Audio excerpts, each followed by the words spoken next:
습니다. 신약 성경 로마서 12장 3절 말씀입니다. 내게 주신 은혜로 말미암아 너희 각 사람들에게 말하노니 마땅히 생각할 그 이상의 생각을 품지 말고 오직 하나님께서 각 사람에게 나누어 주신 믿음의 분량대로 지혜롭게 생각하라. 아멘. 성 프랜시스가 세운 신앙 공동체는 사랑이 많기로 소문이 나 있었습니다. 그런데 이 사랑이 많은 신앙 공동체, 아름다운 사랑 공동체에 위기가 닥쳐왔습니다. 사람들의 마음에서 사랑이 식어지면서 공동체 안에 냉랭한 기운이 감돌기 시작한 것입니다. 시간이 흐르면 흐를수록 이 공동체 안에 사랑이 식어지는 위기를 만나게 되었습니다. 공동체 안에 있는 사람들은 연구합니다. 어떻게 하면 이 공동체가 다시 사랑이 넘치는 공동체가 될 수 있느냐. 사람마다 제안을 합니다. 우리가 예배를 게을리했기 때문이다. 더 많이 예배드리자. 더 뜨겁게 더 열심히 예배드리자. 또 제안합니다. 신앙훈련이 제대로 되지 않았다. 우리는 영적 성장을 위해서 영성훈련에 더 강도 높게 임해야 한다. 여러 의견들이 나왔습니다. 그런데 정작 그 공동체를 세운 프랜시스는 말하지 않고 있어요. 그래서 사람들이 물어요. 선생님께서는 우리가 어떻게 해야 된다고 생각하십니까? 그러자 아주 간단하고 명료하게 대답을 합니다. 다 쓸데없는 짓이야. 문제는 내 안에 있는 교만이야. 지금 내 안에 있는 교만이 모든 문제의 원인이야. 다음 날 프랜시스와 제자들이 전도 여행을 떠납니다. 그런데 말이 한 필밖에 없어요. 그래서 스승인 프랜시스가 타고 제자들은 걸어서 따라갑니다. 그런데 그 가운데에 귀족 출신이면서 아주 잘할 때 버릇없이 자란 레오나르도라고 하는 제자 공동체 안에 형제가 있었습니다. 그런데 이 레오나르도는 본래 자기 출신도 그렇고 또 부유하게 자랐고 늘 대접을 받으며 자랐기 때문에 제자가 되었고 공동체에 들어와서 수도원 생활을 하지만 항상 대접받기를 원했고 또 아주 교만으로 가득 차 있었습니다. 실제로 이 사람이 들어오고 나서 그 신앙 공동체에 사실은 문제가 발생한 거예요. 결국 모든 문제는 바로 이 사람에 의해서 문제가 시작된 것이었습니다. 그날도 앞에서 이제 프랜시스가 말을 타고 가고 그 뒤에 레오나르도와 다른 제자들, 형제들이 함께 가고 있었는데 말을 타고 가던 이 프랜시스에게 느낌이 오는 게 있어요. 바로 뒤에 따라오는 레오나르도가 자기를 불쾌한 모습으로, 아주 불편한 모습으로, 그리고 속으로 자기는 뭔데 말 타고 우리는 왜 걸어 다니라고 하느냐. 나도 잘할 때는 대접받고 자랐고 나도 말 타도 되는데 그런 아주 불쾌하게 여기는 마음을 가지고 자기 뒤에 따라오는 걸 마음으로 느끼는 거예요. 그 순간 말을 타고 가던 프랜시스가 하나님께 기도합니다. 하나님, 어떻게 하면 좋겠습니까? 그러자 성령께서 감동을 주셨어요. 즉시 프랜시스가 말에서 내렸습니다. 그리고 뒤에 따라오는 자기 제자인 레오나르도 앞에 무릎을 꿇었습니다. 형제여 맞서, 당신이 말을 타고 가야 되는데 내가 말을 탄 것은 잘못된 일이요. 내가 걸어갈 테니 당신이 말 타고 가시오. 충격을 받은 건 레오나르도입니다. 자기가 뭐라고 말하지도 않고 불평한 것도 아닌데 어떻게 자기 마음을 그렇게 알 수 있을까? 그때에 그는 깨어지기 시작합니다. 선생님, 제가 잘못했습니다. 실제로 제 마음에는 왜 선생님만 타고 가고 왜 우리는 걸어 다니느냐? 그렇게 지금 불평, 불만으로 가득 차 있었는데 제 생각에 잘못됐습니다. 제 생각이 짧았습니다. 저를 용서해 주십시오. 오늘의 말씀 로마서 12장 3절입니다. 하나님께서 주시는, 바울에게 주시는 감동의 말씀에 내게 주신 은혜로 말미암아 너희 각 사람에게 말하노니 마땅히 생각할 그 이상의 생각을 품지 말고 하나님께서 각 사람에게 나누어 주신 믿음의 분량대로 지혜롭게 생각하라. 내게 주신 은혜로 말미암아 너희에게 말하노니, 내게 주신 은혜, 바울은 하나님께서 자기에게 은혜를 베풀어 주셔서 사도의 직분을 주셨다고 고백하는 거예요. 그리고 지금 자기가 하는 이 말은 하나님의 이름으로 하나님의 권위를 가지고 하는 말이기 때문에 지금부터 말하고자 하는 그 바울의 말을 부정하거나 이 바울의 말을 거부해서는 안 된다고 하는 것을 강조하고 있습니다. 그래서는 안 된다. 그러면 바울이 무슨 얘기를 하려고 하느냐?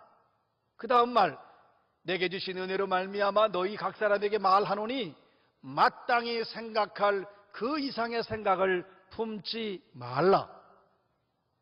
이건 너희 각 사람에게, 로마의 교인 한 사람 한 사람에게 간곡한 심정을 가지고 뜨겁게 권면하는데 마땅히 생각할 그 이상의 생각을 품지 말라. 한마디로 말하면 자신을 과대평가하지 말라는 거예요. 우리가 살면서 지금 살고 있는 우리의 삶의 자리에서 우리는 이렇게 생각합니다. 나는 다른 사람보다 의롭다. 나는 저 사람들과 비교해서 더 선하다. 나는 법 없이도 살 수 있어. 나는 남들보다 깨끗해. 내 인격이 달라. 그리고 나는 성품이나 이런 모든 면에서 다른 사람과 나는 비교할 수 없어. 사람들마다 자기 자신에 대해서 높게 평가하는 게 많아요. 나는 이런 사람이야. 내 인격은 달라. 내 성품도 달라. 이것을 우리는 현대판 21세기 바리새인이라고 합니다. 오늘 교회 안에 섬기는 목회자나 평신도 가운데 이게 사실은 심각한 병이에요. 이게 오늘 사는 21세기의 바리새인들. 예수님이 회칠한 무덤이라고 그랬어요. 아주 겉에는 장식을 잘하고 그리고 아주 멋있게 치장했지만 속에는 썩어 있는 시체가 있단 말이에요. 그러니까 오늘 우리 스스로가 바로 이 21세기 바리새인이 나 자신이라는 걸 알아야 돼요. 내가 바로 그런 사람이란 말이에요. 나를 지금 과대평가하고 있는 거예요. 내 생각은 다른 사람하고 생각보다 틀리다. 나는 완벽한 생각을 가지고 있다. 내 판단은 완벽하다. 내 능력은 뛰어나다. 나는 윤리적으로 도덕적으로 다른 사람하고 탁월하다고 생각하는 거예요. 그러나 우리는 알아야 됩니다. 우리 자신에 대해서 정직하게 자기 자신을 바라보고 판단하고 평가할 수 있어야 합니다. 나를 과대평가하는 것을 우리는 교만이라고 해요. 사람들이 왜 교만하냐면 자기 자신을 과대평가하기 때문에 그래요. 또 자기 자신을 너무 과소평가하면 비겁하게 되고 절망에 빠지고 말아요. 나는 아무것도 아니니까. 그런데 자기 자신을 너무 과대평가하는 교만이나 자기 자신을 너무 과소평가하는 그와 같은 절망, 그런 비겁함이나 둘 다 영적 신앙생활의 독소와 장애물과 걸림돌이 됩니다. 아주 영적 생활에 크게 도움이 안 돼요. 도움이 안 되는 정도가 아니라 지장을 초래하죠.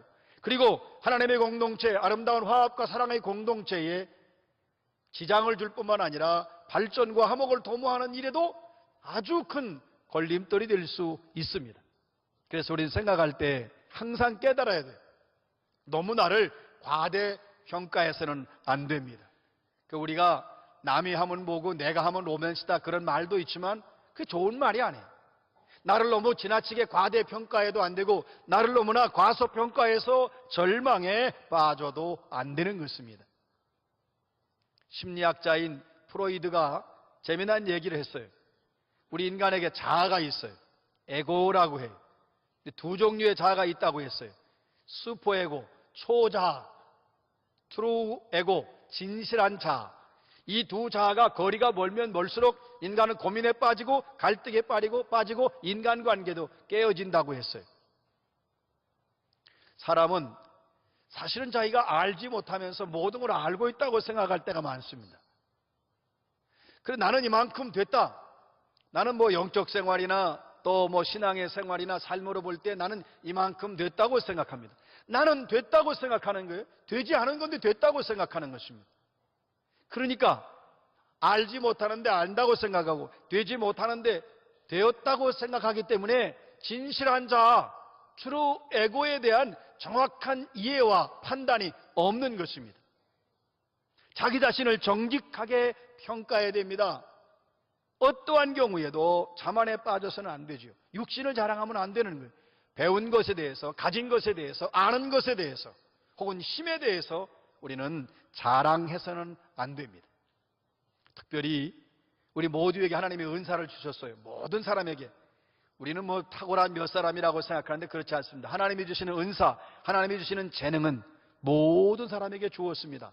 그런데 우리가 영적 자만에 빠질 때가 있고 신앙적 우월감에 빠질 때가 있어요. 나는 이런 신비한 은사가 있다. 나는 이런 특별한 은사를 주셨다. 뭐 저 사람들은 별로 은사가 없네. 이러면서 영적인 자만이나 또는 신앙적 우월감에 빠질 때가 있어요. 은사가 뭐냐? 하나님께서 값없이 주신 선물이라고요. 특별하게 뛰어나고 뭐 남들하고 차별화돼서 주신 게 아니라 하나님의 필요해서 하나님의 뜻에 따라 하나님이 주신 거란 말이죠.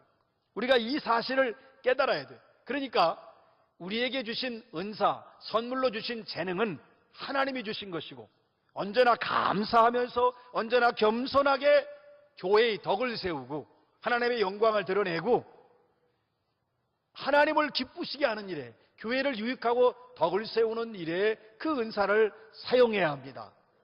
항상 겸손하게 결코 자랑하거나 교만해서는 안 됩니다. 감리교회를 시작할 때에 크게 공헌하고 이바지한 사람의 대표적인 사람이 존 웨슬리와 조지 휘필드라고 하는 사람입니다. 두 사람은 목회의 방법론이나 영혼을 구원하고 생명을 살리는 일에 있어서는 뜨겁게 하나가 됐습니다. 그런데 좀 차이가 있는 것은 신학에 대한 이해가 좀 차이가 있었어요. 사람들이 다 알아요. 그러나 영혼을 구원하고 생명을 살리고 하나님의 교회들을 세워가는 일에는 두 사람이 뜨겁게 하나가 돼서 단결해 나갑니다. 그런데 어떤 사람이 궁금했어요. 하나가 되지만 신학적 이해가 다른데 도대체 이거에 대해 어떻게 생각할까? 그래서 조지 휘필드에게 어느 사람이 물었습니다. 선생님, 천국에 가면 존 웨슬리와 같이 만날 수 있다고 생각하십니까? 그때에 유명한 말을 합니다. 나는 웨슬리도 천국에 가고 나도 갑니다. 그러나 나는 천국 가서 웨슬리를 볼 수 없습니다. 웨슬리는 하나님 보호자 우편 높은 곳에 앉아 계실 것이고 앉아 있을 것이고 나는 저 밑에 낮은 자리에 까마득하게 낮은 자리에 있을 것이기 때문에 너무 거리가 멀어서 같이 만나거나 볼 수가 없을 것입니다. 이 휘필드가 얼마나 온유하고 겸손한지요. 그가 영향력도 있고 자기도 헌신하고 희생하지만 같이 일하는 웨슬리의 영향력이나 능력이나 희생이나 헌신을 높이 평가하는 거예요. 자기는 온유하고 겸손한 겁니다. 여러분, 우리는 이 사회를 살면서 내가 높아져야 된다고 살 수 있다고 생각해요. 내가 남들보다 높아져야 된다. 내가 남들보다 앞서가야 된다. 내가 남들보다 더 위에 올라와야 된다. 그래야 나는 만족하고 나는 기쁘다. 이렇게 생각하는 내가 얼마나 부끄러운 존재인지 나를 깨닫게 하고 내게 감동을 주는 온유하고 겸손한 조지 휘필드의 태도라고 할 수 있습니다. 겸손이라고 하는 것은 예수님을 닮는 것입니다. 한번 따라하겠습니다. 겸손은 예수님을 닮는 것이다. 예수님은 일생을 살아가시면서 늘 섬기는 자로 계셨어요. 또 섬기는 자로 왔다고 분명히 말씀했어요. 양들을 위해 목숨을 버리신다고 하셨어요. 그게 섬기시는 거예요. 예수님은 낮아지고 또 낮아지셨어요. 예수님 마지막에 십자가를 지셨는데, 여러분, 십자가는 반역자나 강도나 살인자들에게나 처형하는 그런 정말 수치스러운 모욕적인 처형 방법인데, 예수님은 그걸 기꺼이 지신 거라고요. 십자가보다 더 낮아지는 것이 어디 있어요? 이것이 예수님이 걸어가신 길입니다. 그래서 겸손은 예수님을 닮는 거예요. 낮아지고 또 낮아지고 더 낮아지는 것이 겸손입니다. 왜 가정에서 다투고 싸우죠? 왜 교회에서 다투고 싸웁니까? 내가 다른 사람보다 더 낫다는 거예요. 더 높다는 거예요. 많이 알고 있다는 것입니다. 겸손이라고 하는 것은 하나님 앞에서 내 자신을 정직하게 보는 거예요. 한번 따라합시다. 겸손은 하나님 앞에서 내 자신을 정직하게 보는 것이다. 그 교만이 뭐예요? 사람들 앞에서 나를 보기 때문에 교만해지는 거예요. 그러나 모든 사람이 하나님 앞에서 자기 자신을 보고 하나님 앞에서 자기 자신을 정직하게 바라본다면 누구도 교만할 수 없어요. 하나님 앞에서 나를 보면 겸손할 수밖에 없어요. 바로 이러한 사람은, 하나님 앞에서 자기 자신을 정직하게 볼 수 아는 사람은 누가 자기를 평가절하하고 욕하고 비난해도 섭섭하지 않아요. 화도 안 나요. 왜 그렇습니까? 나는 원래 그런 사람이야. 나는 원래 부족해. 하나님 앞에서 나는 한없이 낮은 자요, 연약한 자요, 내세울 것도 자랑할 것도 없어. 그런 생각을 갖기 때문에 하나님 앞에서 자기 자신을 정직하게 바라보기 때문에 섭섭하지도 않고 화가 나지도 않아요. 겸손이라고 하는 것은 하나님 앞에서 자기 자신을 정직하게 보는 것이기 때문에 지금 바울이 말씀하고 있는 마땅히 생각할 그 이상의 생각을 품지 말라는 것과 똑같은 것입니다. 그게 바로 겸손이. 그래서 내 입장에서 나에게 맞게 생각하라는 것입니다. 바울은 계속 강조합니다. 오직 하나님께서 각 사람에게 나누어 주신 믿음의 분량대로 지혜롭게 생각하라. 각 사람에게 나누어 주신, 이게 은사예요. 이것이 사명이에요. 각 사람에게, 모두에게, 다양하게 다 하나님이 나누어 주셨어요. 기준이 뭐냐? 믿음의 분량대로, 그 믿음의 정도에 따라 하나님이 주시는 거예요. 5달란트, 2달란트, 1달란트. 5달란트 받은 사람은 그만큼 뭐 실력을 인정받은 거냐? 1달란트 받은 사람은 아무런 능력도 없는 거냐? 절대로 그게 아니에요. 하나님이 평가하시는 거예요. 하나님이 보시는 거예요. 하나님이 훌륭하다고 5달란트 주고 부족하다고 1달란트 주시는 게 아닙니다. 그러니까 교회 안의 모든 직분과 은사는 하나님이 주신 것이고, 또 하나님의 기준에 따라서 하나님 편에서 하나님이 내리신 거기 때문에 어떤 사람은 높고 어떤 사람은 낮고, 누구의 은사는 좋은 거고 누구의 나쁜 거고, 절대 그렇지 않습니다. 모두가 소중하고 모두가 귀합니다. 그래서 오늘 말씀하십니다. 하나님이 각 사람에게 나누어 주신 믿음의 분량대로 지혜롭게 생각하라. 지혜롭게 생각하라는 말씀은 교만해서 자기를 과대평가하지 말고 자기 분수에 맞게 생각하라. 건강하게, 건전하게 생각하라. 신앙적으로, 영적으로 생각하라는 것입니다. 여러분, 우리가 모든 생각을 할 때 건전하게, 신앙적으로, 겸손하게 생각하시기 바랍니다. 이것을 분수에 맞게 생각하라는 것입니다. 우리가 분수에 맞게 생각하라, 이 말이 참 좋은 말인데, 보통 사람과 사람들을 대할 때, 평가할 때 지 분수도 모른다, 내 분수에 맞게 살아라, 이렇게 해서 이 말이 아주 좋은 말인데 우리가 듣기에 따라서 아주 불쾌한 말로 들리잖아요. 그러나 사실은 이게 아주 좋은 말이에요. 우리가 분수에 맞게 생각하고 분수에 맞게 말하고 분수에 맞게 사는 것은 매우 중요한 일입니다. 그럼 분수에 맞는다는 건 하나님의 자녀다운 거지요. 생각이 하나님의 자녀답게 하는 게 분수에 맞는 거예요. 하나님의 자녀답게 우리가 말하고 행동하는 것이 분수에 맞는 겁니다. 우리가 이 분수에 맞는다고 하는 건 아주 중요한데, 예수 그리스도의 모습을 보면 언제나 온유하고 겸손하셨어요. 그래서 고린도후서 10장 5절 말씀에 우리의 생각을 그리스도께 복종시켜야 된다. 생각나는 대로 생각하고 생각나는 대로 말하고 행동해서는 안 된다는 거예요. 그리스도께 복종된 다듬어진 생각을 하라고 말씀합니다. 여러분, 이 생각이 왜 중요한가요? 이 생각대로 사람은 말합니다. 말하는 대로 행동합니다. 행동하는 대로 그 행동이 결국 그 사람의 성품을 결정합니다. 그 성품이 그 사람의 인격과 인생, 그 사람의 삶을 결정하게 되어 있습니다. 생각이 중요한 거예요. 어떤 생각으로 어떻게 출발하느냐? 여러분의 생각을 그리스도께 복종시키시기를 주의 이름으로 축원합니다. 나를 과대평가하면 안 됩니다. 분에 넘치는 생각도 하지 말아야 돼요. 예수님 보세요. 예수님께서 오실 수 있으면 얼마든지 좋은 자리로 오실 수 있으나 마국간, 그것도 말구에 오신 거예요. 여러분, 이것이 겸손하신 거예요. 이것이 예수님의 생각이라는 걸 알아야 돼요. 예수님께서 예루살렘에 가서 화려하게 등장할 수 있어요. 그러나 예수님은 갈릴리 땅에서 천한 사람, 그리고 또 그 당시에 많은 사람들로부터 인정받지 못하는 그런 지역에 가서 낮은 자리에서 그들과 함께 예수님 사역하십니다. 이게 예수님의 생각이에요. 여러분, 예수님이 제자들의 발을 씻기셨어요. 그 당시로서는 이 상상을 초월하는 아주 파격적인 충격적인 행동이십니다.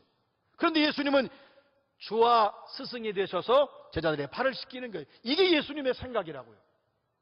여러분, 예수님이 예루살렘 성으로 입성하실 때에 군대를 거느리고 아니면 나팔을 불면서 깃발을 들고 이렇게 들어가셔야 되는데, 아니 나귀 새끼 늠름한 하얀 말을 타시고 기상을 사람들에게 보이면서 그렇게 들어가신 게 아니라 그 아무도 타보지 않는 나귀 새끼를 타신 거예요. 그게 예수님의 생각이에요. 그게 겸손하신 생각이에요. 지혜롭게 생각하는 것이 바로 이런 생각입니다. 예수님은 그런 모습으로 일생을 사신 거예요. 이제 우리의 생각을 바꿔야 합니다. 그래서 나를 너무 믿거나 나를 너무 사랑하는 것을 우리는 자기 과신이라고 그래요. 우리 자기 과신을 버려야 돼요. 또 나를 자꾸만 드러내고 싶은 자기 과시, 이것도 버려야 됩니다. 그리고 오직 우리의 생각을 분수에 맞게, 이것을 우리가 신앙적으로 보면은 정말 주님 뜻에 맞게 생각하고 건전하게 생각하고 복음적으로 생각하고 그 생각이 우리의 말과 행동과 삶으로 이어져서 여러분의 삶을 통해서 하나님께 영광 돌리시기를 주의 이름으로 축원합니다. 기도드립니다. 하나님 아버지, 예수 그리스도의 모습과 같이 우리가 마땅히 생각할 그 이상의 생각을 품지 말게 하여 주옵소서. 예수님을 닮는 생각이 되게 하여 주옵소서. 내 생각이 과연 내가 원하는 대로가 아니라 그리스도께 복종된 생각을 하게 하여 주시옵소서. 하나님 앞에서 내 모습을 정직하게 바라볼 수 있게 하여 주옵소서. 언제나 분수에 맞게, 언제나 신앙적으로 영적으로 언제나 건전하게 생각하여 그 생각이 우리의 말과 우리의 행동과 삶을 결정함으로 지혜롭게 생각한 우리가 하나님께 영광 돌리는 삶을 살게 하여 주옵소서. 예수 그리스도의 이름으로 기도합니다. 아멘.